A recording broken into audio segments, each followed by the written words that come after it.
বলেন তো শোনা যাচ্ছে? হ্যাঁ, ফাইনালি কুয়াকাটা চলে আসছি। গাজীপুর থেকে বের হয়েছিলাম সকাল 8টায়, প্রায় 15 ঘন্টা লাগছে আমার কলাপাড়া আসতে, তাহলে বুঝেন।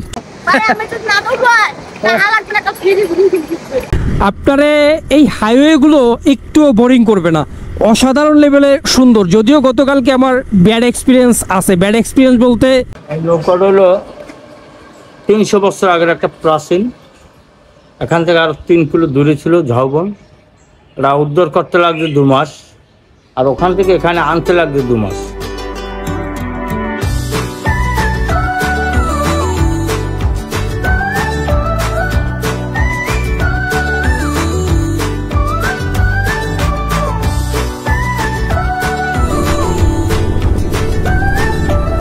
সিন যেটা হয়েছে সেটা হচ্ছে এই ট্যুরটা আমার মোটোব্লগ চ্যানেলের জন্য প্রথম লং ট্যুর হতে যাচ্ছে। আর আমার কথা যদি বলি তাহলে আমার জন্য এটা 4 নাম্বার লং ট্যুর। তবে প্রথমবারের মতো আমার লাভলি অডিয়েন্স বা ভাই ব্রাদারকে নিয়ে যাচ্ছি কুয়াকাটা। এই জন্য আমার মধ্যে স্বাভাবিকভাবেই যত ধরনের এক্সাইটমেন্ট আছে প্রায় সবগুলোই কাজ করতেছে একসাথে। আজকের রাতটা শুরু হয়েছিল হচ্ছে গাজীপুর থেকে যখন বেরোই তার কিছুক্ষণের মধ্যেই বেশ কয়েকবার হচ্ছে বৃষ্টি হয়ে যায়। বৃষ্টির মধ্যে ভিজে কোনো দোকানের সাউন্ডের নিচে দাঁড়ায় তারপরে এখন চলে আসছি মাওয়া হাইওয়ে রোডে। আর এই হাইওয়েতে এসেই গোপ্রোটাকে হচ্ছে হেলমেটে মাউন্ট করে আপনাদের সাথে কথাবার্তা বলতেছি এই মুহূর্তে। আর কিছুক্ষণের মধ্যেই টোল প্লাজা পার হয়ে উঠে যাব স্বপ্নের পদ্মা সেতুতে। কত? 100 টাকা। এখানে লেখা আছে 100 টাকা।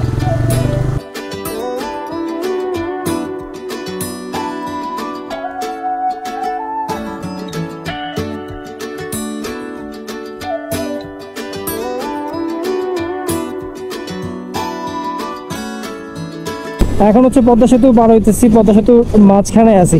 আর আকাশ প্রচণ্ড পরিমাণে মেঘ করছে, বৃষ্টি ফোটায় পড়তেছে, ক্যামেরায় 2-1 ফোঁটা পড়তেছে।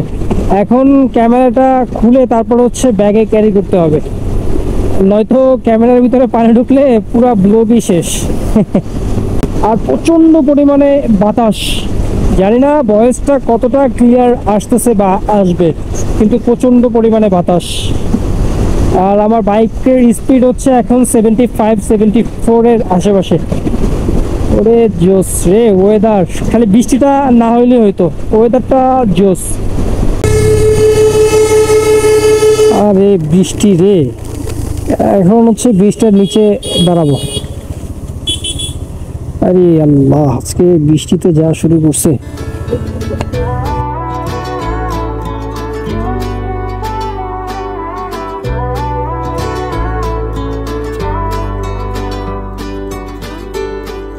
যেটা হয়েছে ওইটা হচ্ছে আমি মাওয়া ব্রিজ পার হয়ে আসছি।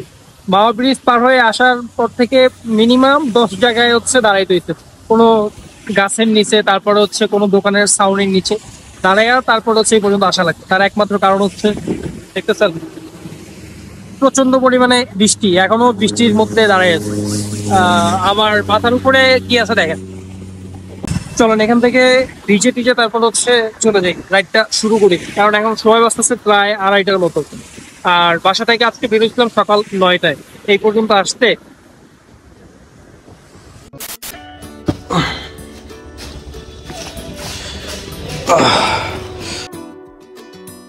আমার রুম নাম্বার হচ্ছে 304। এই রুমটাতে গতকালকে আমি ছিলাম।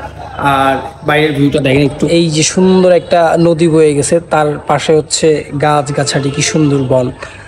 আর ওই পাশে একটা ব্রিজ দেখতেছেন। এখন সিন যেটা হয়েছে ওইটা নিয়ে কিছু কথাবার্তা বলি।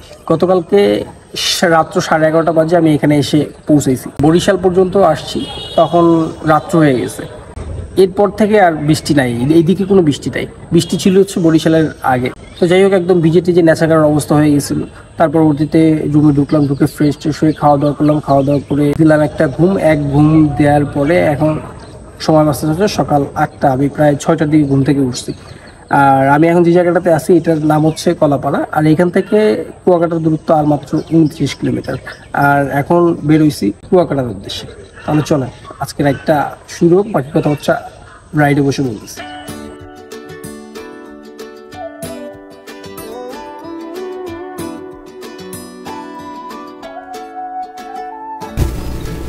হোটেল থেকে বের হওয়ার পরে 2 সেকেন্ডও লাগে না মেইন রোডে উঠতে, কারণ হোটেলটা ছিল একদম মেইন রোডের পাশে। আর আমার সামনে হচ্ছে কলাপাড়া ব্রিজ। গত 3 বছর বা 4 বছর হয় এই ব্রিজটা করছে। এর আগে এখানে ফেরি ছিল, ফেরিতেও আমরা অনেক পারাপার হয়েছি এখান দিয়ে। আর আজকে আকাশে বেশি একটা মেঘ-টেক নাই, গতকালকে তো একদম আকাশ হাসেই নাই, যখন তখন কেটে দিছে আকাশ। এখন প্রচণ্ড পরিমাণে রোদ, যদিও রোদের তাপমাত্রা এখনও পর্যন্ত শুরু হয় নাই, যেহেতু এখনও পর্যন্ত সকাল। আর 9টা-10টার মধ্যে রোদের তাপমাত্রা সেই লেভেলের বেড়ে যাবে।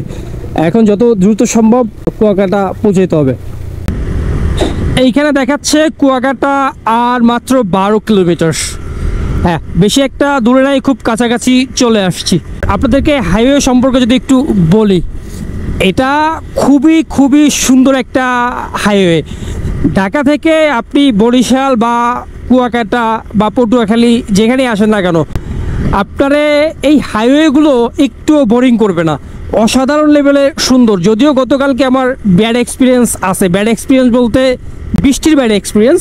খুবই সুন্দর, যথেষ্ট চওড়া একটা হাইওয়ে পাবেন আপনারা। বলতে বলতে আরও 1 কিলোমিটার কমে আসছে, এখন আসছে হচ্ছে 11 কিলোমিটারে। আর সরি, গতকালকে সারাদিন বৃষ্টিতে ভিজে ঠান্ডা লেগে গেছে, এখন কাশিও শুরু হয়ে গেছে দেখতেছি। আর গতকালকে আমি গাজীপুর থেকে আবার রাইডটা শুরু হয়েছিল, আর গাজীপুর থেকে বেরোছিলাম সকাল 8টায়। প্রায় 15 ঘন্টা লাগছে আমার কলাপাড়া আসতে। তাহলে বুঝেন কি পরিমাণে বৃষ্টির কবলে পড়ছি, জায়গায় জায়গায় বৃষ্টি। মানে এই 10-15 মিনিট ভালো রাইড করতেছি, তারপরে আবার বৃষ্টি শুরু। মনে হয় রাস্তায় প্রায় 20 থেকে 25 বার আমি দাঁড়াইছি। আল্লাহ বুঝেন, যারা এই বর্ষা সিজনে বাইক রাইডে বের হবেন বা লং ট্যুরে যাবেন, তাদের জন্য সাজেশন থাকবে যে ভাই আপনারা ভালো মানের একটা রেইনকোট কিনবেন, যাতে করে আপনার বৃষ্টিটাকে প্রোটেক্ট করতে পারে। যেমন নর্মালি বৃষ্টি পড়লে যেই একটা স্পিড থাকে, আর আপনি বাইক রাইড করলে তার থেকে 20 গুণ বেশি স্পিডে আপনার রেইনকোটের উপরে এসে বৃষ্টিটা লাগবে। সো সেই ক্ষেত্রে ভালো মানের একটা রেইনকোট আপনাকে সিলেক্ট করতে হবে। ফাইনালি কুয়াকাটা চলে আসছি। ও ও ও ও ও কি সুন্দর বাতাস, ওরে সাগর পাড়ের বাতাস, জোস্ত। নাম রাখছেন কি? আদর। ঠিক আছে আদর, টাটা। হ্যাঁ বলেন তো, শোনা যাচ্ছে? হ্যাঁ, ফাইনালি কুয়াকাটা চলে আসছি। মনু মুই তো কুয়াকাটা চলে আইছি ডাহাইডা, তোমরাও আইয়া পড়ো। এখন আমি আসি হচ্ছে একদম উন্মুক্ত একটা সাগর পাড়ে, আর সম্ভবত এখন সাগরে জোয়ার চলতেছে, যার কারণে হালকা হালকা ঢেউ আসতেছে। এখন চলেন একটু সাগরের কাছাকাছি যাই। ও জোস, চলে আসছি ভাইয়া, চলে আসছি। দেখতেছেন এখানে ভাই ব্রাদার হচ্ছে ছবি টবি তুলতেছে।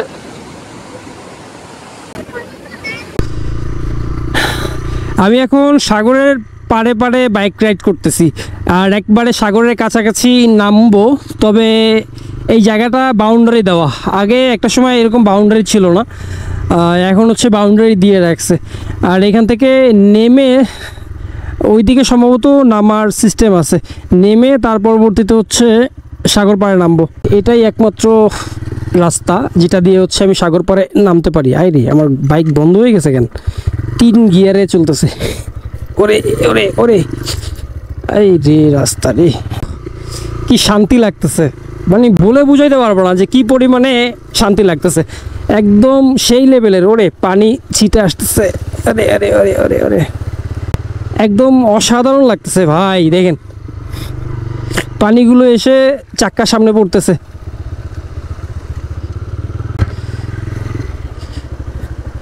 কি পোনা ধরা হয় না? পোনা, আচ্ছা এটা হচ্ছে ওই যে চিংড়ি আছে না, বাগদা চিংড়ি, গলদা চিংড়ি, ওই চিংড়ির পোনা ধরা হয় আর কি এখানে। দাম কি এখন ভালো না কম? 30 টাকা। সারাদিনে 100-200 টাকা ইনকাম। তুমি এখনো আছো? তুমি মনে করো না আমি চলে গেছি? তো ওর সাথে অনেক আগেই কথা হয়েছে যে আমি ওর ঘোড়ায় উঠবো, অনেকটা সময় লেট করে আসছি, ঘুরে আসছি। তো এখন হচ্ছে এই ভদ্রলোক বলতেছে যে তার ঘোড়ায় উঠতে হবে, যে মানে রিকোয়েস্ট করতেছে উঠতে হবে এরকমটা না, এখন ওরটাই উঠতেছি। তুমি খুশি? আচ্ছা ঠিক আছে।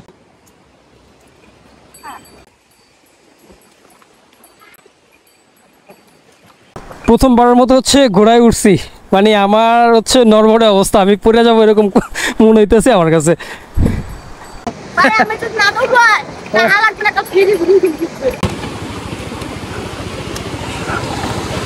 যদিও সাগর পাড়ে হালকা পাতলা বাতাস আছে, কিন্তু তারপরেও গরম প্রচন্ড পরিমাণে, কারণ রোদের তাপমাত্রা অনেক বেশি। এখন ঘোড়া আমি একা একাই চালাইতেছি, দেখেন ঘোড়া চলতেছে, ঘোড়া যাও। এই যে আচ্ছা, আল্লাহ হাফেজ। ঠিক আছে, আবার দেখা হবে ইনশাল্লাহ। এই ঠিক আছে।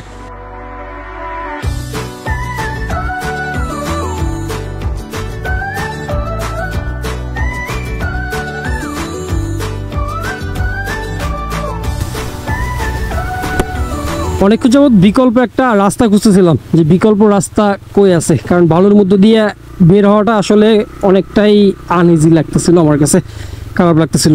সো এই জায়গাটা দিয়ে এখন হচ্ছে মেইন রোডে উঠে গেছি। এখানে একটা বৌদ্ধ মন্দির আছে, আমরা সেখানে যাব। এই কুয়াকাটার নামকরণটা কোত্থেকে আসছে বা কুয়াকাটা নামটা কেন আসছে, সেই জিনিসটাই দেখার জন্য এখন চলে আসছি হচ্ছে কুয়াকাটা শ্রীমঙ্গল বৌদ্ধ বিহার। আর আমি আছি এখন হচ্ছে বৌদ্ধ মন্দিরের ভিতরে, আর কুয়াটা হচ্ছে এই মন্দিরের ভিতরেই। কুয়াটা বেশি একটা বড় না, কুয়াটা হচ্ছে ছোট। এখন বর্তমান যে কুয়াকাটা, এই কুয়াকাটার নামকরণের পিছনে হচ্ছে এই কুয়াটা, এই কুয়াটার কারণে হচ্ছে কুয়াকাটা নামকরণ হয়েছে।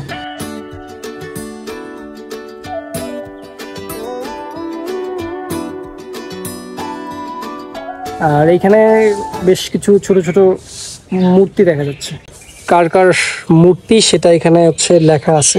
তিস্য বুদ্ধ, এরপর হচ্ছে ফুসস বুদ্ধ, বিপর্ষী বুদ্ধ, মানে সবগুলোর নাম এখানে মেনশন করে দেয়া আছে।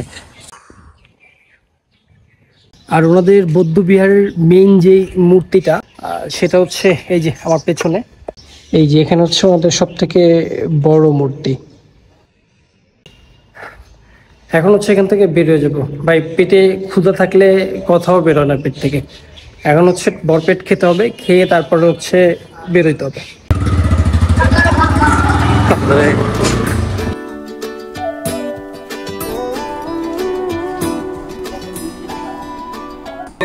গরমে আর ঘামে একদম নেচাকার অবস্থা, প্রচন্ড পরিমাণ অস্বস্তি লাগতেছিল।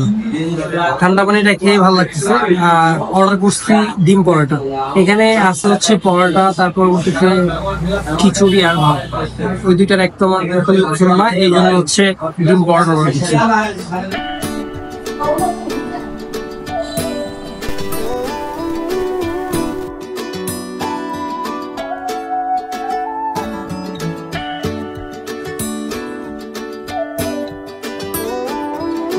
নৌকাটা হলো 300 বছর আগের একটা প্রাচীন, এখান থেকে আর 3 কিলো দূরে ছিল ঝাউবন।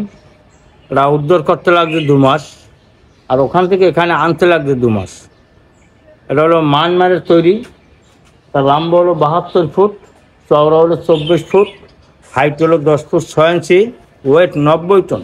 ছোট্ট পাল তোলা জাহাজ, কেউ বলে 700 সদাগরের নৌকা, কেউ বলে 400 সদাগরের নৌকা। এটা আছে এখন প্রত্নতত্ত্ব অধিদপ্তর আন্ডারে, দেখাশোনা যায় দেখতে আছি। কি পরিমাণে বড় একটা ট্রলার, আর এটাকে বলতেছে হচ্ছে নৌকা, খুবই ছোট। সকল তথ্য তো আপনারা পেয়ে গেছেন, এখন আমার আর এটা নিয়ে বলার কিছু নাই। আপনার সাথে পরিচিত হয়ে ভালো লাগলো, ধন্যবাদ।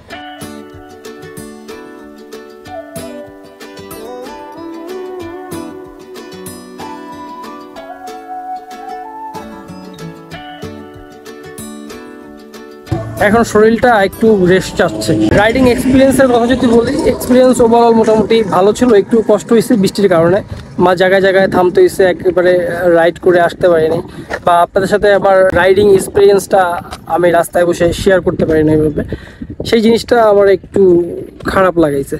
সো আজকের ব্লগটা এখানেই শেষ করতেছি। এর পরবর্তী ব্লগ ভাই খুবই ইন্টারেস্টিং হইতে যাইতেছে। খুবই অ্যাডভেঞ্চার লেভেলের একটা জায়গা। তো দেখা হচ্ছে পরবর্তী ব্লগে। মাসুম বিদায় নিচ্ছে, আল্লাহ হাফেজ।